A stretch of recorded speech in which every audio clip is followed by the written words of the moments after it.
Shalom, meus irmãos, que a paz do Senhor possa invadir o seu coração. Podem sentar, em nome do Senhor. Seja exaltado o nome do Senhor. Aqui nós estamos, no dia do Senhor, para exaltar o nome do Senhor. Estivemos pela manhã, irmãos, aqui uma bênção, palavra abençoada do presbítero Ricardo, sobre a nossa relação com o trabalho, que é um dos mandatos da criação, mandato cultural, que foi o presbítero Ricardo tratou, o mandato social e o mandato espiritual. Me fez lembrar, quando o Ricardo ministrava aqui pela manhã, dessa ideia de governo e domínio, uma palavrinha de uma raiz hebraica, radar, que diz assim: nós temos domínio e governo sobre aquilo que o próprio Deus, que é soberano, estabeleceu. Veja que dádiva, irmãos, que bênção. Eu posso estabelecer o meu tempo. E por que eu estou lhe dizendo isso? Porque tem tudo a ver com aquilo que nós iremos ministrar hoje à noite, estabelecendo prioridades. Eu posso governar o meu tempo. Mas percebam, quando nós tratamos em mandatos da criação, eles foram estabelecidos para que a imagem de Deus pudesse ser vista através de nós. Então, quando eu organizo o meu tempo como mordomo, eu o organizo para que Deus venha a ser honrado através da minha vida, e isto também inclui o meu tempo. O texto que iremos ler hoje à noite trata sobre isso. É um texto do profeta Ageu. Eu lhe convido desde já aí o texto, profeta Ageu, capítulo 1. E é uma leitura de todo o capítulo. Eu chamo a sua atenção, são 15 versículos. Eu chamo a sua atenção para que você possa estar atento. O texto, ele é a base de toda exposição bíblica. Nós não podemos acrescentar ao texto nada. É Ele que nos ensina. É Ele que tem autoridade. É a palavra de Deus que fala conosco. E por esta razão, eu lhe convido a olhar para a palavra na expectativa de aprender hoje à noite. Dizer: Deus, me ensina. Molda as minhas prioridades em nome do Senhor. Amém, querido? Vamos orar antes. Coloque o seu coração diante de Deus, Deus de toda graça. Aqui nós estamos, ó Pai, louvando, engrandecendo o Teu nome, e aqui reunidos como igreja, no primeiro dia da semana, nós estamos aqui para aprender. Queremos ouvir a Tua voz através da palavra, que é esta revelação especial para a gente. Usa-me como porta-voz, como boca do Senhor, para ministrar a cada coração, para que o Teu nome venha a ser honrado e glorificado. Esta é a nossa oração. Em nome de Jesus oramos e já Te agradecemos. Aleluia. Amém, Senhor. Querido irmão, profeta Ageu, capítulo 1, acompanhe a leitura desse capítulo. No segundo ano do rei Dário, no 6º mês do primeiro dia do mês, veio a palavra do Senhor por intermédio do profeta Ageu a Zorobabel, filho de Salatiel, governador de Judá, e a Josué, filho de Josadaque, o sumo sacerdote, dizendo: assim fala o Senhor dos exércitos. Este povo diz: não veio ainda o tempo em que a casa do Senhor deve ser edificada. Veio, pois, a palavra do Senhor por intermédio do profeta Ageu, dizendo: acaso é tempo de habitardes vós em casas apaineladas, ou seja, casas de fino acabamento, casas luxuosas, enquanto a minha casa, a casa do Senhor, parece em ruínas? Ora, pois, assim diz o Senhor dos exércitos: considerai o vosso passado. Tendes semeado muito e recolhido pouco. Comeis mas não chega para fartar-vos. Bebeis, mas não dá para saciar-vos. Vocês se vestem, mas ninguém fica aquecido. O que recebe salário, recebe-o para pô-lo no saquetel furado. Assim diz o Senhor dos Exércitos: considerai o vosso passado. Subam ao monte, tragam madeira, edifiquem a minha casa, dela me agradarei e serei glorificado, diz o Senhor. Esperastes o muito, e eis que veio a ser pouco. E esse pouco, quando o trouxestes para casa, eu com um assopro o dissipei. Por quê? Diz o Senhor dos Exércitos: por causa da minha casa, que permanece em ruínas, ao passo que cada um de vós corre por causa de sua própria casa. Por isso, os céus sobre vós retêm o seu orvalho, e a terra os seus frutos. Fiz vir a seca sobre a terra e sobre os montes, sobre o cereal, sobre o vinho, sobre o azeite, e sobre o que a terra produz, como também sobre os homens, sobre os animais, e sobre todo o trabalho das mãos. Então, Zorobabel, filho de Salatiel, e Josué, filho de Josadaque, o sumo sacerdote, e todo o resto do povo atenderam à voz do Senhor seu Deus e às palavras do profeta Ageu, as quais o Senhor seu Deus o tinha mandado dizer, e o povo temeu diante do Senhor. Então Ageu, o enviado do Senhor, falou ao povo segundo a mensagem do Senhor, dizendo: eu sou convosco, diz o Senhor. O Senhor despertou o espírito de Zorobabel, filho de Salatiel, governador de Judá, e o espírito de Josué, filho de Josadaque, o sumo sacerdote, e o espírito do resto de todo o povo. Eles vieram e se puseram ao trabalho na casa do Senhor dos Exércitos, seu Deus, ao 24º dia do 6º mês. Que Deus aplique a leitura desta palavra às nossas vidas, em nome do Senhor. Meu irmão, continue com a sua Bíblia aberta. O capítulo 1 será objeto da nossa reflexão, da nossa exposição, do nosso tempo aqui, né, a partir desse momento. Mas antes de olharmos, irmãos, para esse texto, nós precisamos, é fato, definirmos o que é prioridade. Porque a nossa proposta hoje à noite, olhando para o texto aqui, é que possamos estabelecer essas prioridades. Quem sabe para alguns um reestabelecimento. Essas prioridades, quem sabe, ficaram no caminho. Foram jogadas, quem sabe, na vala comum. Estão esquecidas. Precisam ser reavaliadas hoje à noite. Mas eu preciso, a priori, definir o que é prioridade.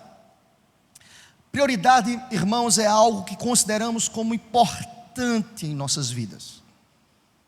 Eu poderia aqui elencar várias coisas, eu poderia colocar para a gente várias coisas. Prioridade é aquilo que detém a nossa atenção, o nosso desprendimento, a nossa vida, o nosso olhar mais acurado.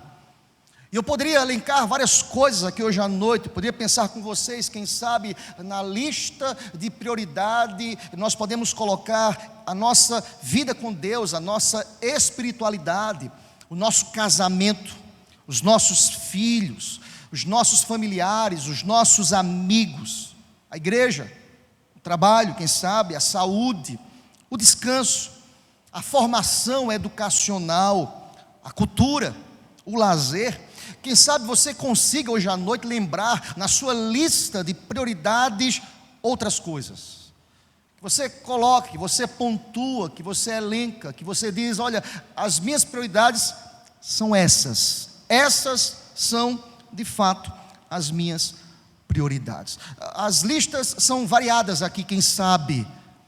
Mas é interessante que nesta luta, é fato, nós nem sempre conseguimos manter o equilíbrio nessas áreas da vida. Verdade é, irmãos, nem sempre. É um desafio. Às vezes nós conseguimos investir uma atenção à área da vida em detrimento a outra área da vida. Às vezes há um esforço desenfreado, há uma particularidade da minha vida em detrimento a outra. E é fato, esse equilíbrio nem sempre logra êxito. É fato, irmãos, mas ninguém de fato consegue desconsiderar que se faz necessário atender a essas prioridades. E quando eu listo as minhas prioridades, irmãos, eu consigo redefinir o que de fato é essencial para mim, o que de fato importa. Nós precisamos, vez por outra, nós precisamos de um mergulho introspectivo para um entendimento mais acurado, mais límpido acerca daquilo que é prioridade para a gente. Porque às vezes nós trocamos, às vezes nós desvirtuamos, às vezes nós procuramos coisas que não são tão essenciais para as nossas vidas. Preste atenção, querido, o texto que lemos como texto devocional hoje à noite nos fala: buscai, pois, em primeiro lugar o meu reino e a minha justiça, e as demais coisas vos serão acrescentadas. Você pode colocar aí como demais coisas tudo que você imaginar, tudo que a sua mente possa pensar agora, você pode agregar as demais coisas. Mas eu quero pensar hoje à noite, olhando para esse texto, irmãos, nós precisamos de fato estabelecer as nossas prioridades. O texto lido é um texto que encontra-se no profeta Ageu, que é um dos 3 profetas relacionados ao período pós-exílio. O povo estava voltando para suas terras. Eles estavam voltando de um período difícil, de exílio, de escravidão, de dor, de separação dos seus patrícios, dos seus irmãos. Eles estavam voltando, e nós sabemos que Ageu, Zacarias e Malaquias são profetas pós-exílio. E Ageu abre a porta desses profetas. Há quem diga, alguns comentaristas irão afirmar o seguinte: que esse primeiro grupo que chega com Ageu como profeta é o grupo dos líderes, de homens que tinham mais intimidade com Deus. Eles são citados aqui, Zorobabel, por exemplo, sacerdote. Os estudiosos irão afirmar que essa primeira leva, esse primeiro grupo pós-exílio, este grupo dos líderes que chegam, que abrem a porta, que estão voltando com um grande desafio. E Ageu é aquele que é levantado por Deus para profetizar de volta a Judá, de volta à sua terra. Ele profetiza, e nesta volta, o maior desafio nesse processo profético a Ageu era justamente a reconstrução do templo. Ageu é o primeiro profeta a exercer o ministério nesse período, em desafiar o povo de Deus, em trazer ao povo de Deus a consciência de que o templo precisava ser restaurado. De maneira muito rápida aqui, quando nós pensamos sobre isso, automaticamente, quando nós pensamos que a mensagem de Ageu girava em torno da reconstrução do templo, de imediato, irmãos, nós pensamos, olha, aí nós pensamos numa prioridade para esse povo, a reconstrução do templo. Ageu é aquele que é levantado como boca de Deus, para dizer aos judeus: olha, vocês estão indiferentes a essa mensagem, vocês estão espiritualmente mornos, acomodados em relação ao templo, à obra de Deus. E aí, irmãos, na leitura do capítulo 1, nós percebemos algumas verdades aqui de imediato. Era que o povo estava cuidando do embelezamento de suas próprias casas, de suas próprias coisas, em detrimento à casa de Deus. Aquilo que deveria ser prioridade estava virando agora algo secundário, pelo envolvimento desses líderes, desses homens, pelo envolvimento desses corações. Irmãos, nós estamos diante de um texto que nos leva à seguinte reflexão: nós precisamos de fato também, em nossos dias, nós precisamos estabelecer prioridades, a começar das nossas casas, em nome de Jesus. O que é prioridade para a gente? Aqui eu estou falando de um texto, irmãos, em que Ageu, ele diz assim: olha, o problema de vocês não é falta de recursos, O problema de vocês são as prioridades. Eu estava estudando esse texto, irmão, e pensando, irmãos, é fato que isso é verdade na vida de muita gente hoje. De muita gente. Olha aqui para mim, querido. Hoje é domingo, dia do Senhor. Será que de fato o dia do Senhor é prioridade para o meu coração? E aí, irmão, pode se preparar, porque vem palavra de Deus para a gente. Amém, meu irmão? Domingo é dia do Senhor. Vocês percebem que as crises no tempo do profeta Ageu, elas se repetem nos nossos dias. Vocês percebem que Deus tem que levantar homens. Claro, nós não temos mais o profeta que levanta assim diz o Senhor, mas há aquele que hoje expõe aquilo que está revelado. Não há mais a revelação, mas hoje nós temos um compromisso com a exposição do que já fora revelado. Mas o que já fora revelado continua, e nós entendemos assim, necessitamos da palavra de Deus. Esta palavra continua sendo a palavra de Deus. Deus continua falando com o seu povo, aleluia. Nós precisamos estabelecer prioridades. E aqui, irmãos, se você olha desde o versículo 1, olha para o texto, versículo 1. O texto começa assim, dizendo o seguinte, que no segundo ano do rei Dário, no sexto mês, no primeiro dia do mês, a melhor leitura não é Dário, é Dario, tá? Muita gente fala Dário, mas não é Dário. A melhor leitura é Dario, tá certo? No reino de Dario, veio a palavra de Deus ao profeta Ageu, por intermédio dele, a Zorobabel, filho de Salatiel, governador de Judá, e a Josué, filho de Josadaque, o sumo sacerdote. Algumas coisas interessantes aqui desde o versículo 1, que nada está na Bíblia por acaso, irmãos. Primeiro, por que, pastor, colocar no texto que é o sexto mês, o primeiro dia do mês? Para a gente não há significado nenhum. Não sei que você pensa assim também. Qual a importância de entender isso, irmãos? É porque se você pega e estuda o contexto aqui, é que nesse contexto, o calendário lunar aqui, nesse contexto, era o dia de lua nova. E por que eu quero dizer isso? Porque nesse dia, era costume da época, nesse período, ser feriado. E naquele contexto, havia ali uma aglomeração de famílias. Era um dia santo, um dia consagrado, de adoração, de exaltação a Deus. Seria uma oportunidade para o profeta para alcançar um maior número de pessoas. É como nós estivéssemos aqui reunidos em um feriado, deveria ser assim, a igreja estaria lotada numa quarta-feira feriado. Nem sempre é assim, né, irmãos? Pelo contrário, no feriado a gente passa o dia se divertindo o dia todo, quando chega a noite está todo mundo cansado e ninguém vem para a igreja. Misericórdia. Mas nesse contexto aqui, uma aglomeração de famílias, o profeta se levanta. O profeta é boca de Deus. Se você perceber, a origem da palavra não é humana, não é promovida pelo profeta, não é arquitetada pela capacidade humana de Ageu. O texto diz que nesse contexto aqui, em que as famílias estavam ali aglomeradas, unidas, celebrando, o profeta se levanta.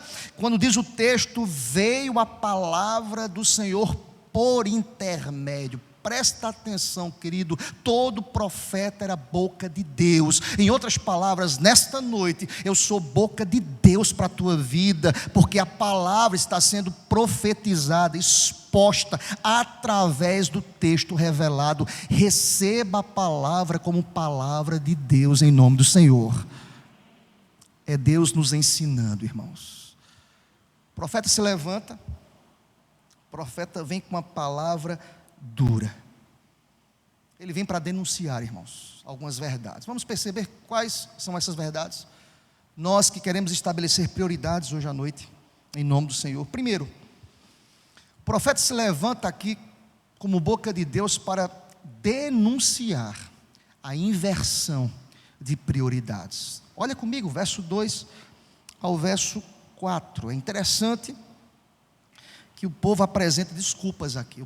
O ser humano sempre foi de argumentações, né, irmãos? Lembram de Adão? Foi a mulher que me destes. O homem sempre tenta argumentar com Deus, encontrar desculpas. Eu mereço. Eu trabalho tanto. Como é que eu vou chegar no domingo, igreja de manhã, igreja? Eu mereço. Eu quero gozar a vida. Irmão, olha aqui para mim, querido. A última vez que eu falei sobre o dia do Senhor, uma família foi embora aqui da igreja. Esse pastor é muito radical. O dia do Senhor não é seu. O dia do Senhor é do Senhor. Veja que o amém já diminuiu consideravelmente. Percebe, né, irmãos?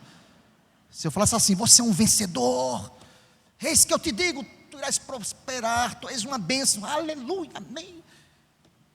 Eu vou repetir. O domingo não é seu, não é meu. 6 dias você terá. Um dia do Senhor. Glória a Deus. Jesus está voltando, viu, gente? Prepara-te, ó Israel, para encontrar o teu Deus. É interessante, irmãos, veja como eles apresentam desculpas. O profeta se levanta para denunciar. Verso 2. Assim fala o Senhor dos Exércitos, porque foi Deus sondando os corações. Este povo diz, Deus sonda o coração da gente, tá, irmãos? Deus conhece o que se passa no nosso interior, nosso íntimo. Esse povo diz, não veio ainda o tempo em que a casa do Senhor deve ser edificada. Irmãos, Deus conhece a nossa interioridade, Deus sabe o que se passa no nosso íntimo. Veja, irmãos, se você perceber, eles não diziam assim, olha, não devemos reedificar o templo, mas eles apresentam a desculpa assim, não chegou o tempo. Veja que as considerações são humanas. O pecado desse povo foi a acomodação. Tem muito crente acomodado também, irmãos, que apresenta desculpas ao Senhor. Em outras palavras, quando o profeta se levanta como boca de Deus, porque a partir do verso 2 é Deus falando, é Deus usando a boca do profeta para dizer, olha, eles estão com desculpas, eles estão dizendo não chegou o tempo, eles estavam adiando um projeto de Deus, eles estavam priorizando seus próprios projetos. Em outras palavras, eles estavam abandonando a casa de Deus para investir tempo em suas próprias casas. Olha aqui para mim, querido, é pecado investir em sua própria casa? Não.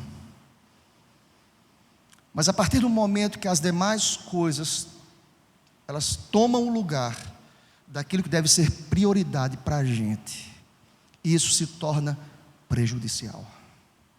Se você olhar para o texto continua, olha para o texto, verso 3, veio, pois, a palavra do Senhor, olha a expressão, por intermédio do profeta, dizendo, acaso é tempo de habitardes vós em casas apaineladas? O que é apaineladas? Casas luxuosas, casas de fino acabamento, enquanto a minha casa permanece em ruínas. Irmãos, aqui uma denúncia clara, óbvia, em que o profeta usado por Deus diz, olha, o problema não é dinheiro. E aqui, irmãos, não se preocupe, ninguém vai falar de dinheiro aqui, tá, irmãos? Nós queremos falar de prioridades, daquilo que é essencial, daquilo que deve tomar o coração da gente. Eles estavam abandonando a casa de Deus e fazendo oposição à casa de Deus, porque eles colocaram em seus corações suas próprias obras, a sua própria agenda, ou suas agendas, suas próprias prioridades. Eles fizeram uma interpretação errada da vida, apresentando dificuldades. Não é o tempo, não chegou o tempo. Presta atenção, irmãos, é sempre tempo para a manifestação da presença de Deus. O reino de Deus em nenhum momento fica caduca, não deve ter prioridade. O reino de Deus em toda era, em todo tempo, em todo contexto, em qualquer situação, deve tomar a primazia das nossas almas. O reino de Deus tem que ser buscado como prioridade em nome de Jesus. Aí tem promessa: as demais coisas vos serão acrescentadas. Ageu diz assim: olha, vocês enfatizam a presença das adversidades, isso impede a construção e a obra do Senhor. Deixa-me dizer uma coisa, irmão: o crente, quem nasceu de novo, quem tem o Espírito Santo de Deus, deve olhar para as circunstâncias na perspectiva de Deus. Deus é o Deus da provisão.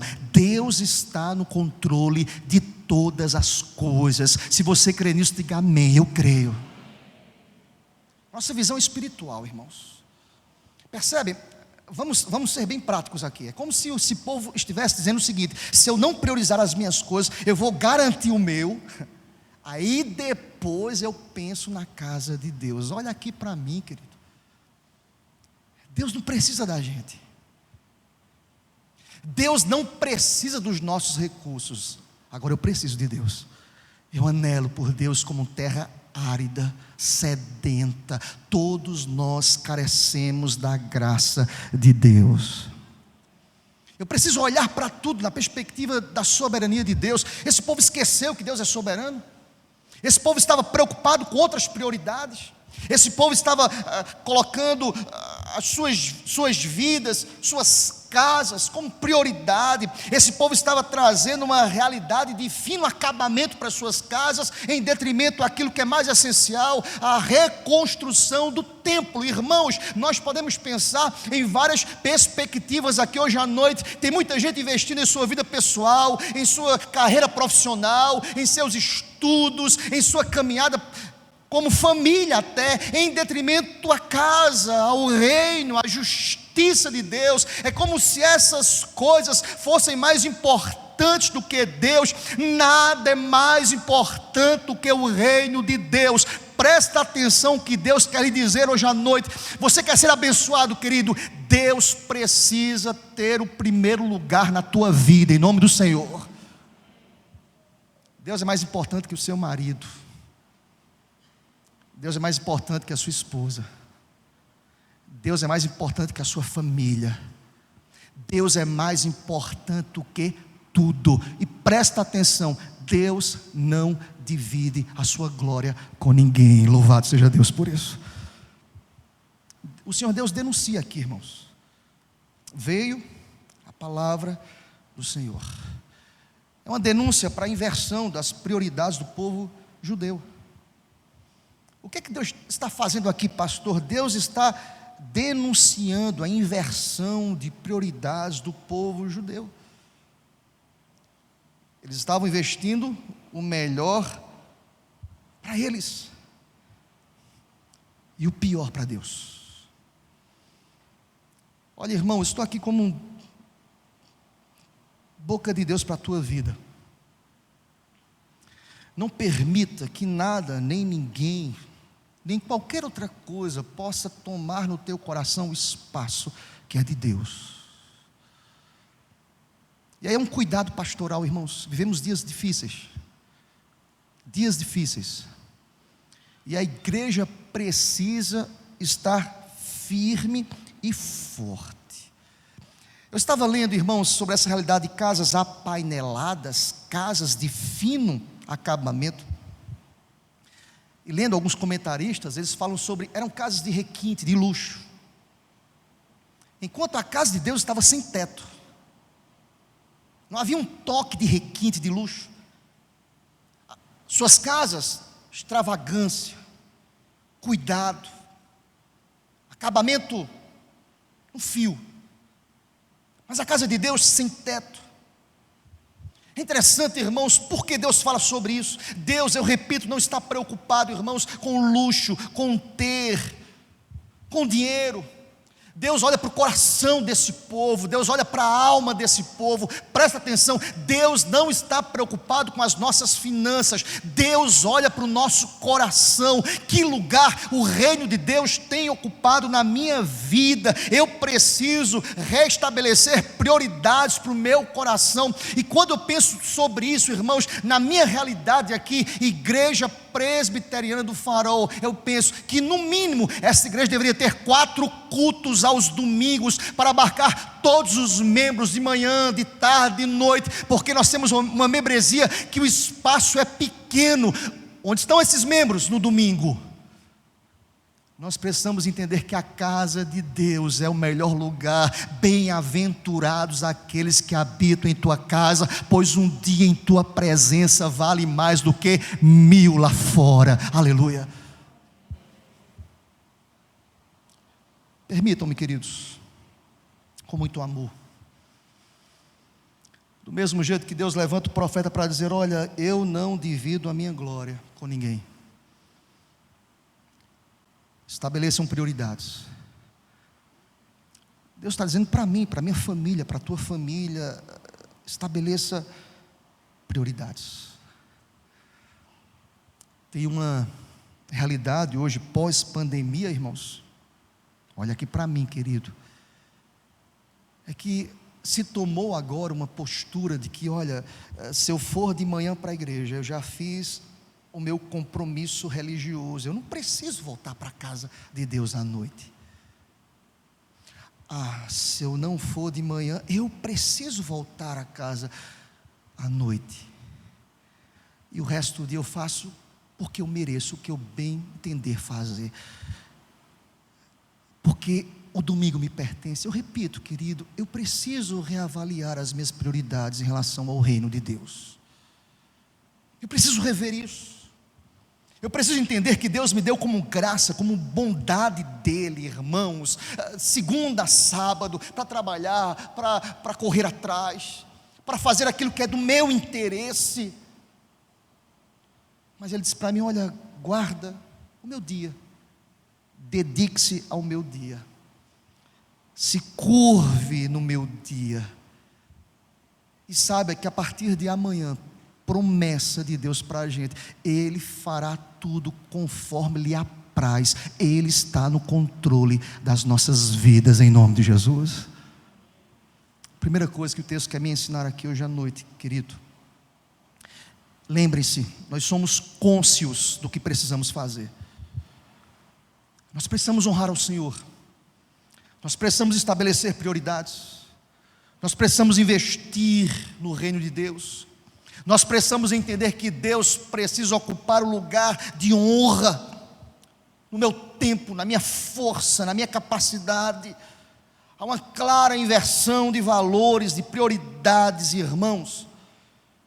Deus não aceita, presta atenção, Deus não aceita ser colocado em segundo plano. Se você for para Isaías capítulo 42, vai comigo rapidinho, querido. Isaías 42, abra o texto. Isaías 42, versículo 8. Eu quero lhe convidar a estar lendo comigo bem alto, irmãos. Isaías 42, versículo 8. Todos juntos? Eu sou o Senhor, este é o meu nome, a minha glória não a darei a outrem, nem a minha honra às imagens de escultura. Eu sou o Senhor. Eu não dou minha honra a outro, eu não divido a minha glória. Irmãos, presta atenção, eu quero que você entenda isso hoje à noite, com muito amor no meu coração. Nós precisamos bater nessa tecla, nós precisamos lutar, nós precisamos de uma igreja forte. Jesus está voltando. Quem é santo, santifique-se mais, em nome do Senhor. Nós precisamos equipar a igreja, nós precisamos de uma igreja santa, nós precisamos de uma igreja firme, forte, preparada para os embates, uma igreja que diz: eu não troco a glória de Deus, uma igreja que diz: eu não troco aquilo que pertence ao Senhor, eu não vou barganhar, mas uma igreja que irá dizer sempre ao Senhor: Deus, o teu reino tem prioridade em minha vida, em nome do Senhor. Primeira coisa que o texto diz, veio a palavra do Senhor dizendo: olha, vocês estão investindo em si mesmos, em detrimento àquilo que é essencial à minha casa. Uma segunda verdade, irmãos, veio a palavra do Senhor por intermédio do profeta Ageu, para que o povo pudesse aprender com o passado, para não cair nos mesmos erros. Aprendam com o passado. Se você olhar comigo no verso 5, olha o que diz a palavra de Deus: ora, pois, assim diz o Senhor dos exércitos, considerai o vosso passado. Irmãos, presta atenção. Se tem um período que me chama a atenção na Bíblia, até comentava com o Kézia esses dias, é o tempo dos juízes. Vocês lembram como era? Eu já falei várias vezes aqui na igreja. O povo em dura serviço, com lutas, com provas, Deus pesava a mão, e o povo se aproximava de Deus, dizendo: Deus, tem misericórdia de nós. O que é que Deus fazia? Deus derramava misericórdia, Deus tirava a mão pesada de sobre o povo, e o povo voltava a buscar a Deus. Mas com o passar do tempo, quando as coisas iam bem, eles começavam a se afastar de Deus. Deus levantava um juiz. Um ciclo vicioso. Ou seja, quando eu estou sendo abençoado, eu esqueço de Deus. Quando vai tudo bem, meus filhos vão bem, saúde, trabalho, salário todo mês batendo na conta, tudo bem, galgando patamares maiores profissionalmente falando, recebendo os louros desse mundo, tudo bem. Primeira coisa que sacrifica: igreja, compromisso, reino. Olha, pastor, nem conte comigo em 2023, eu não tenho tempo, eu tenho tanta coisa para fazer, procure outro. Eu tenho dito aos jovens da igreja: Deus sempre chamou os ocupados. É verdade ou não é? Deixem as redes e me sigam. Eles estavam trabalhando, irmãos. Deus sempre chamou gente ocupada. Olha aqui para mim, se você está esperando desocupar para servir a Deus, isso nunca vai acontecer. Deus chama gente ocupada. Sabe por quê? Para nos provar que Ele é um Deus que consegue organizar e operar milagres em nossas vidas. Somos apenas instrumentos nas mãos de Deus, em nome do Senhor. Olha para o passado. O convite aqui para o povo é: olha para o passado. Eu lhe convido hoje à noite também a que você possa olhar os erros. Se você olhar para o texto, o verbo usado aqui, considerai, no verso 5, o verbo considerai, significa meditem, pensem com cuidado. Não é um pensamento assodado, rápido, como um vento que se dissipa, não, é pensar, é meditar, é imaginar, é projetar, é pedir perdão. Considerem o passado de vocês. Todas as vezes que vocês colocaram outras coisas como prioridade, tudo deu errado, irmãos. E aqui não é palavra motivacional para você, é palavra de Deus. Quando nós buscamos o reino de Deus, algo miraculoso acontece. Deus começa a confirmar as obras das nossas mãos, não porque merecemos, mas porque Deus, Ele é fiel, em nome do Senhor. Amém, meu irmão? Considerai o vosso passado. Eu gosto muito desse texto, porque Deus chama o povo à reflexão. Deus chama o povo para olhar pelo retrovisor. Deus chama o povo para meditem. Pensem, olha o verbo aqui no hebraico, meditem com cuidado sobre o passado de vocês. Vamos pensar de forma prática. É o pai que vai chamar o filho e falar assim: filho, não vai por esse caminho. Lembra como foi no passado? Todas as vezes que você se afastou de Deus, o que aconteceu? Não faz isso. É a esposa que chama o marido para conversar: meu filho, não faz isso. Lembra do passado? Toda vez que você deixou de ler a palavra, de exercer o sacerdócio aqui em casa, você lembra o que aconteceu? O esfriamento, o afastamento, o peso da mão do Senhor Deus. Reveja isso. É o marido que chama a esposa: minha filha, por que esse desânimo para a igreja? Por que o desânimo do reino de Deus? Lembre do passado.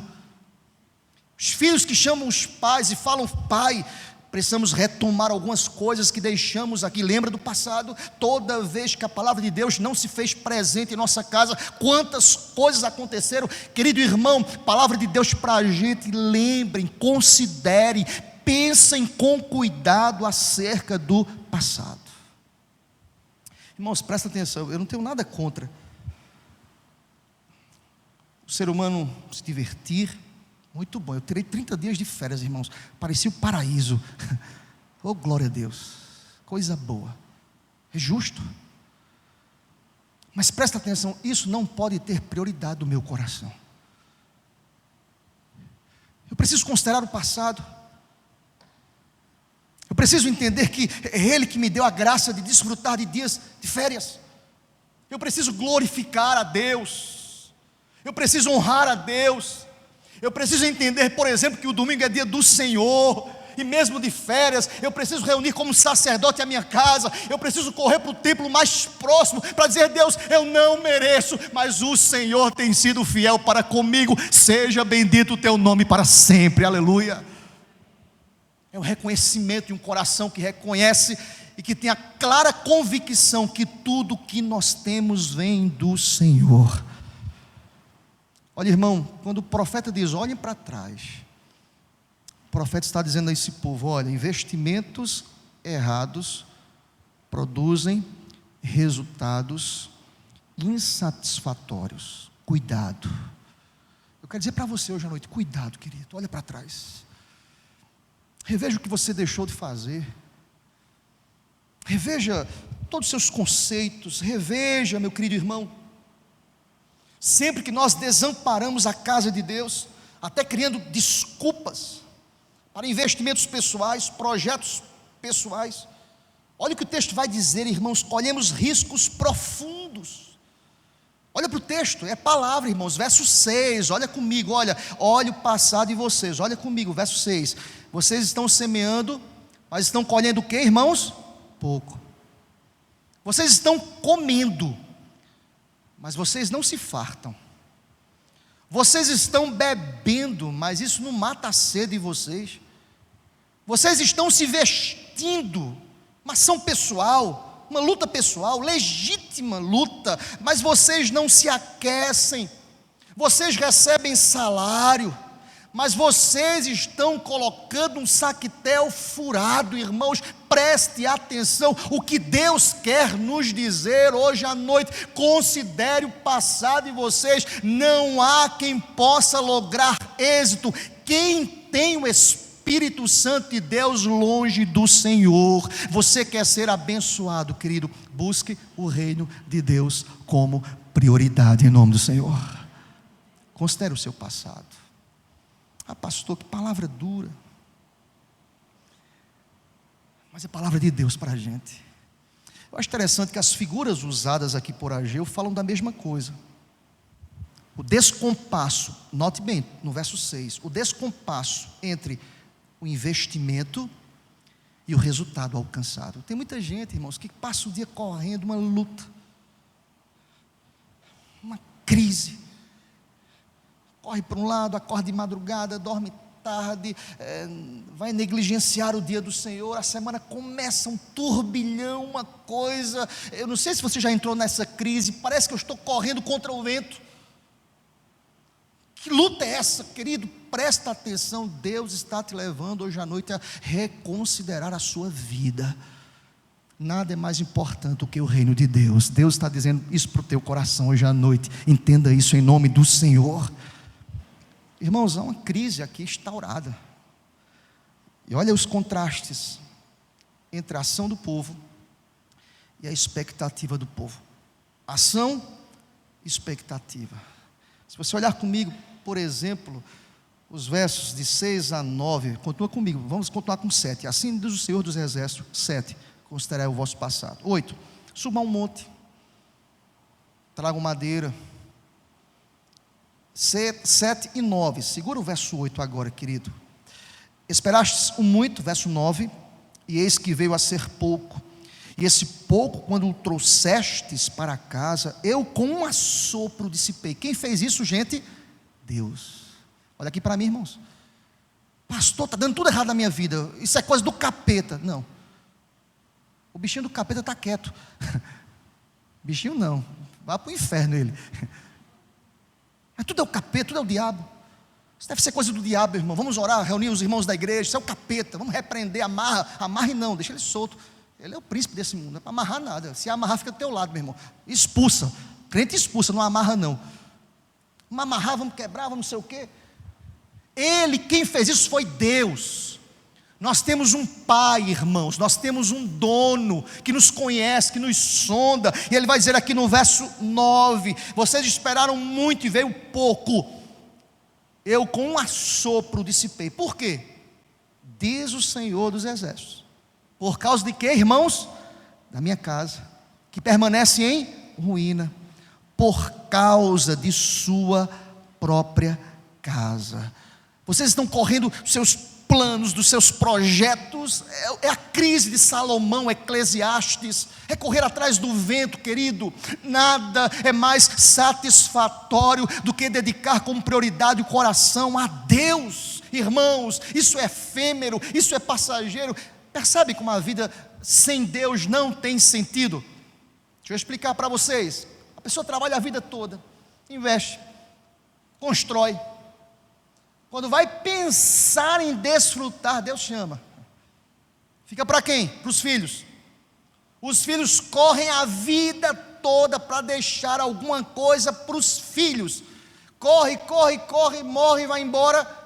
E começa um ciclo, irmãos. Quem traz sentido à nossa vida é Jesus Cristo, aleluia. Considere o passado de vocês. Deus disse: olha, foi eu que soprei, eu que estou pesando a mão. Vocês estão correndo atrás dos seus próprios interesses, estão desprezando a casa de Deus. Vocês moram em casas luxuosas e a minha casa está em ruína. Vocês estão cobrindo as casas com madeira importada, a passo que o templo permanece sem teto. Eu quero que você entenda, graças a Deus, irmãos, o templo da gente está coberto, nós estamos bem acomodados. Mas o que eu quero lhe dizer hoje à noite é a essência da mensagem do Senhor. Deus tem tido prioridade em nossos corações. Considerai o vosso passado. Pastor, o que devemos fazer, pastor? Que palavra dura, coisa pesada. Que bom, irmãos. Pastor, eu vou sair daqui com o coração pesado. Graças a Deus. Amém, meu irmão? Graças a Deus. Os encontros com Deus devem gerar no coração da gente: ai de mim, eu sou pecador, eu sou impuro, eu não sou digno da tua presença, Senhor. Os encontros com Deus precisam gerar no meu coração a convicção que eu não sou nada. O que eu devo fazer? Há uma transição no texto. O texto é muito rico, irmãos. Eu não tenho tempo para ver as nuances, os detalhes, mas há uma transição no texto. Só haveria uma saída para reverter a crise deste povo que estava sofrendo com o peso da mão de Deus. A transição está no verso 8. Agora vamos para o verso 8. Olha comigo: subam, vão ao monte, tragam madeira, edifiquem a casa, dela me agradarei, e lá eu serei glorificado, diz o Senhor dos Exércitos. Irmãos, tem esperança para a gente, aleluia. Tem esperança para a tua casa, tem esperança para a igreja, tem esperança para a IPF todos os dias. Tem palavra de Deus para a gente. Tem um Deus que diz assim: suba ao monte. Tem um Deus que diz assim: olha, reúne todo mundo, chame a sua casa, convoque os frios, os letárgicos, os desanimados. Traga a palavra de Deus, a esperança. Ele se alegrará com os nossos atos, com o nosso culto, com a nossa adoração, com o nosso compromisso, com as prioridades redefinidas. Há um investimento, há um empreendimento, há um envolvimento. Deus diz: olha, subam ao monte.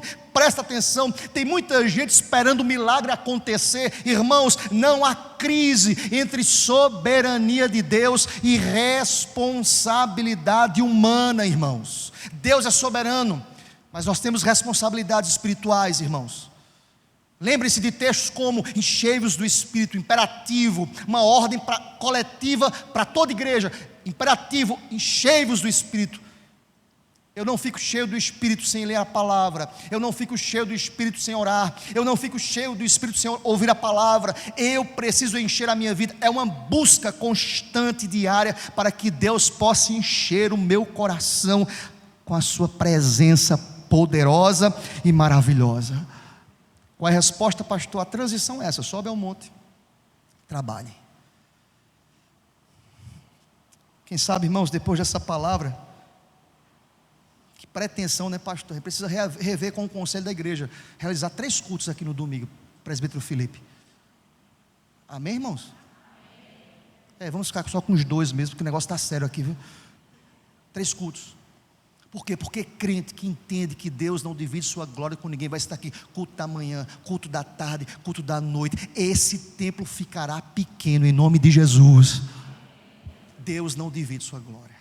O que fazer? Vamos ao monte, vamos trabalhar, irmãos, vamos chamar, vamos convocar os desanimados, aqueles que estão colocando outras prioridades. Resposta do povo, olha aqui para mim, queridos, começa pela liderança.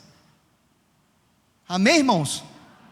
Tem que começar pela liderança. Como é que você diz isso, pastor? Versos de 12 a 15 para a gente fechar. Olha o texto.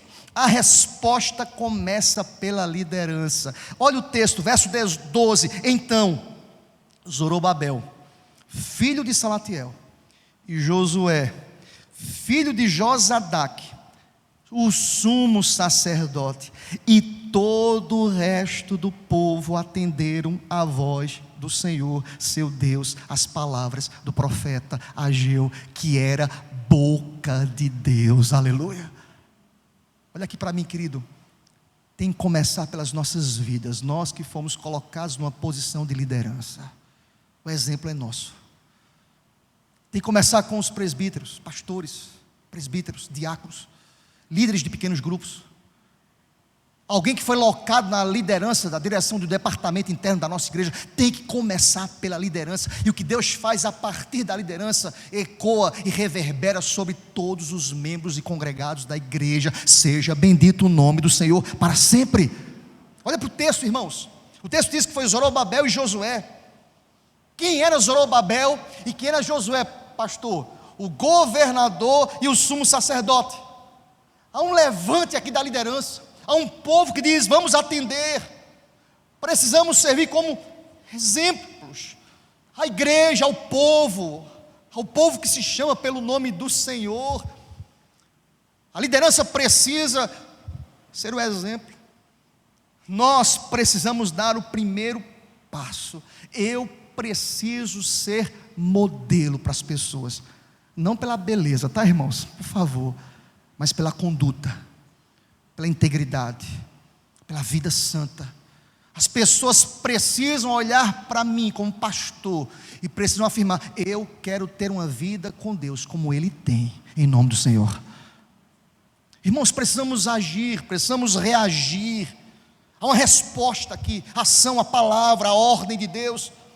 Quando a liderança obedece a Deus, os liderados seguem seus passos. Eu creio nisso piamente. A resposta acontece, irmãos. Olha para o verso 13, estamos caminhando para o final. Então Ageu, o enviado do Senhor, falou ao povo segundo a mensagem do Senhor, dizendo: vamos ler juntos o finalzinho do verso 13, toda a igreja. Eu sou convosco, diz o Senhor. Eu sou convosco, diz o Senhor. Presta atenção que eu quero lhe dizer, irmão, caminhando para o final dessa palavra. A obediência é a única evidência de que de fato alguém ouviu a voz do Senhor. Deus falou comigo, mas a vida é a mesma amanhã. Você não ouviu a voz de Deus.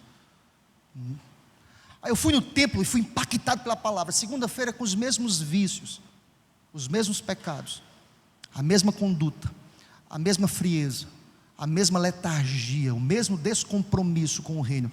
Você não ouviu a voz de Deus. A voz de Deus precisa gerar no coração da gente obediência, irmãos. Amém, igreja? Sabe por quê? Porque quando nós obedecemos, Deus não está atrás de sacrifício, mas de obediência. Quando nós obedecemos ao Senhor, Deus estará conosco, guiando. Olha, o texto diz: eu sou convosco, diz o Senhor. Irmãos, os desafios de obedecer a Deus. Eu fico imaginando aqui Josué: bora, gente, animem-se, vamos embora, compromisso. Ah, pastor, o senhor de novo com essa palavra, dia do Senhor, ninguém aguenta mais. O líder tem que chamar, irmãos. O líder tem que convocar. O líder tem que dizer para a igreja: irmãos. O líder tem que dizer para os liderados: desperta, ó tu que dormes. O temor a Deus gera experiências profundas com o Senhor.